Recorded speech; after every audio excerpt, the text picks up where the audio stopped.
If you click for the title is true.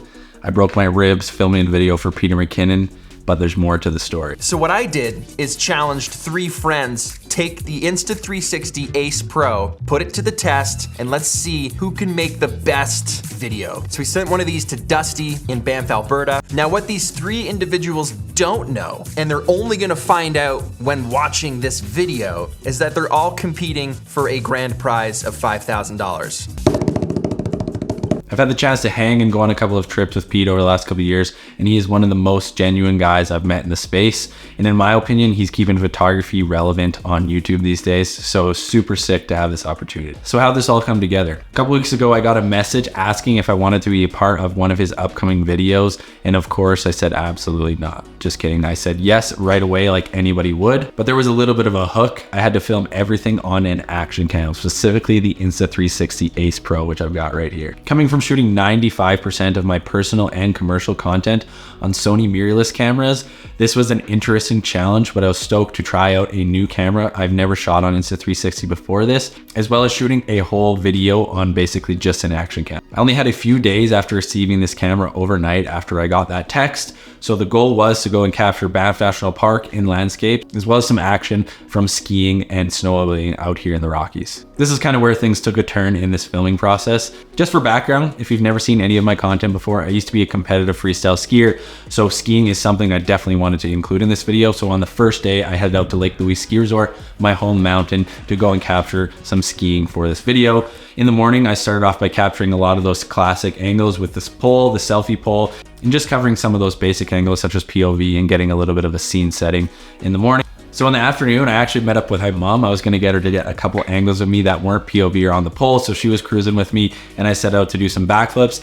And on the very first one, the camera wasn't recording, so that was really annoying. And on the second one, I had the pole mount going and I went around, I dropped in, I'd hit the jumps a couple times before, and the first 2 went completely fine, and I set my backflip on the third one, come around perfectly good as normal. I was setting my landing, and bam, I caught my tips, and I landed on another mount in my pocket, which I'll put the clip up here, and went straight onto my face and broke my ribs.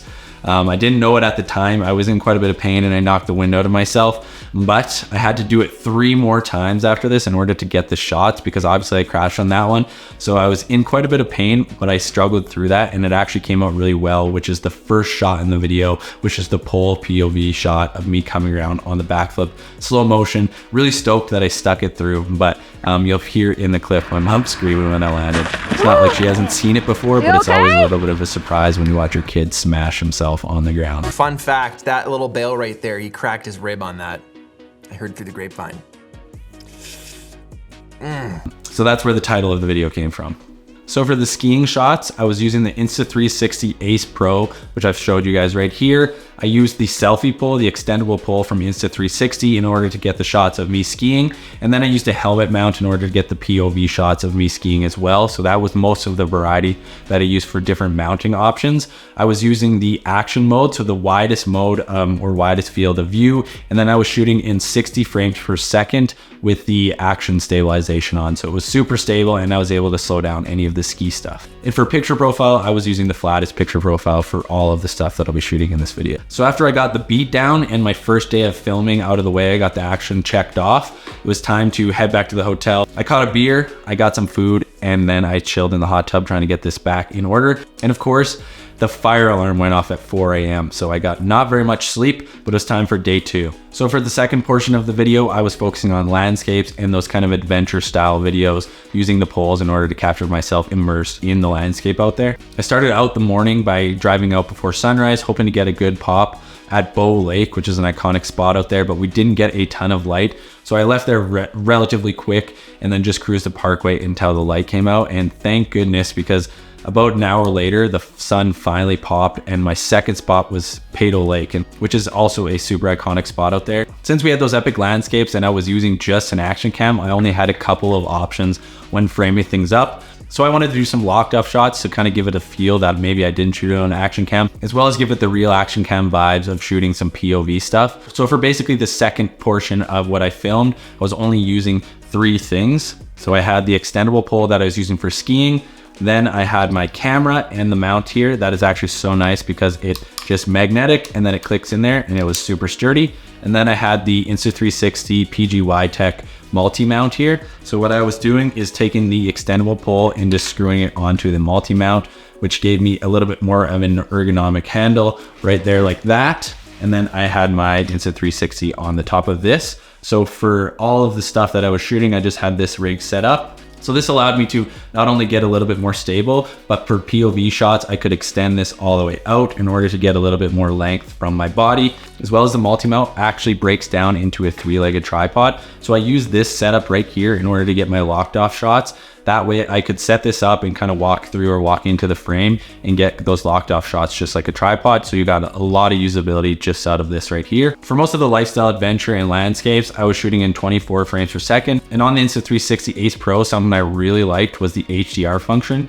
Because it doesn't have a log profile, I was really interested to try and see what the HDR looked like. So I was using the flat profile with HDR. And as you'll see in the video, I think that it turned out really good, especially bringing a lot of those highlights back. And when I was dropping the shadows in post, it kind of gave it much more of a natural feel and you couldn't really tell that it was HDR at all. And for the most part, I really didn't notice any issues with it. One of the other things that I found unique about this camera, especially for an action cam, is that it has a 2x zoom mode and it actually just crops in on the sensor. Something to do with the Insta360 wizardry inside the camera and the processing allows you to not hardly lose any resolution at all. So I could get a little bit of tighter framing, which I'll put up some of the shots I use that on without actually having to attach a different lens or anything like that. So that paired with the HDR made it give me a lot of versatility.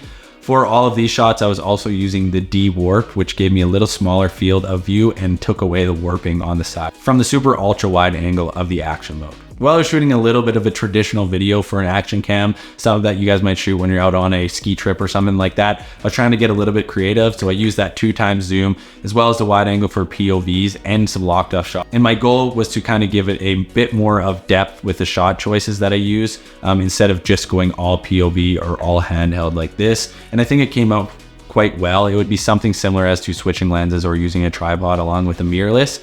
But I actually really enjoyed the process because it was so simple, just setting up this one camera. You didn't have to change lenses. And then you also had the flip out screen on it. So it allowed me to kind of see myself and frame things up when I was actually in the shot. I spent the rest of the second day cruising around Banff National Park and area to kind of capture the rest of the scenes that I wanted to, but that went by pretty fast and I got quite a bit of content over the 2 days and pretty much everything that I needed. So then it was just going back to edit, which I crushed out in a day or so and I got it sent off. From there, basically, I was just waiting. And I was waiting for that video to go live because I knew there was 2 other creators making videos, but I did not know what else was in store at all. So finally, I got a text saying that the video was going live.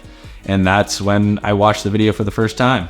It's crazy just knowing Pete a little bit and then seeing him watching my content live on his YouTube video is definitely a surreal feeling, especially watching his videos for maybe like 5 years now. I don't know the exact time, but pretty much since I got into photography for myself.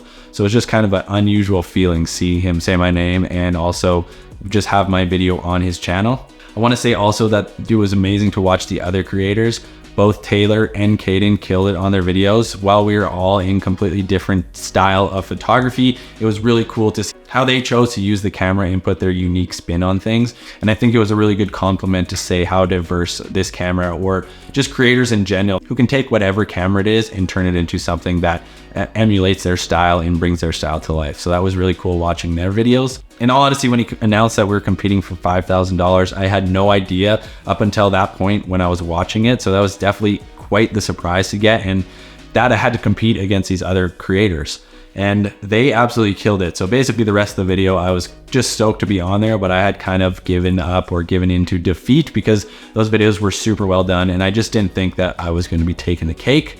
So to hear Peter at the end of the video say that we were all getting 5K was just unbelievable. Not to only to be featured on there, but to win $5 grand was surreal. It's like, when do you just get $5 grand given to you? So like, I was stoked for the rest of the day. I couldn't basically do anything. So I was super grateful for that and just capped off like an unreal experience. Just going through this whole process was obviously surreal. It's crazy that I've gotten to hang out with Peter in the past, but also to have a video go on his channel was just something that I never had expected or would have expected when I was just starting out. I really have to give kudos to community. When I was starting out, I didn't know anybody in the space, but I've been in the space now for about 7 years posting consistently, and it has slowly brought more and more of these types of things into my life. So if you're a new creator, all I can say is just keep sticking with it and try to get better and better.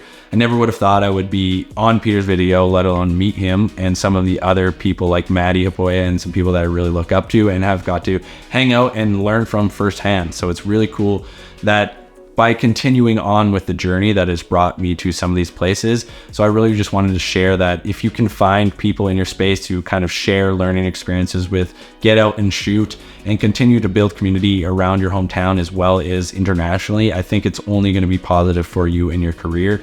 And I can only attribute that community to getting me to this point and having this opportunity. So I really want to say thank you to Insta360, to the team over at Space Station for helping me get this all set up, as well as to the man himself, Peter McKinnon.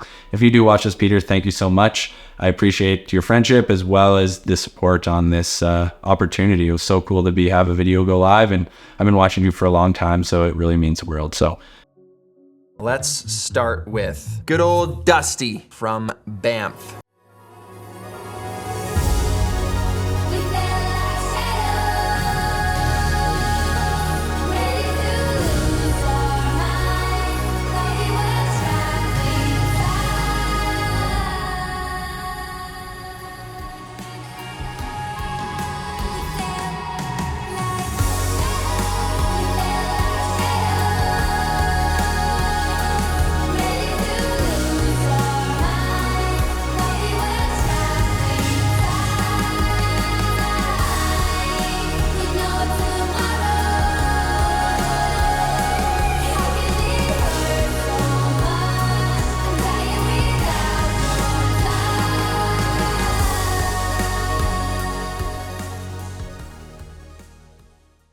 All right, so there you have Dusty's sequence. That is the quintessential action sequence, fully wrapped with a little rib crack there. That is textbook what you use an action cam for. You're getting it wet, you're doing backflips, you're skiing down hills, but you're also using it to tell the story of the environment around you. That's why he put in clips of Peyto Lake, clips from his truck driving. I love seeing action cams used that way, even more than I do on the end of a stick while ripping down a mountain. It's great, it's impressive, I could never do it, but I love the simple stuff. Okay, it's time to pick a winner.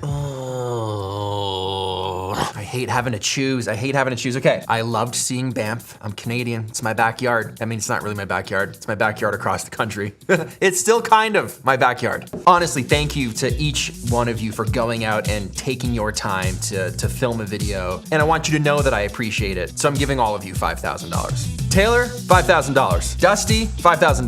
Caden, $5,000. I sound like Oprah right now. Thank you so much, guys. Epic footage. You guys did an incredible job. Hopefully that helps you get some more gear, maybe do some travel, shoot some more content.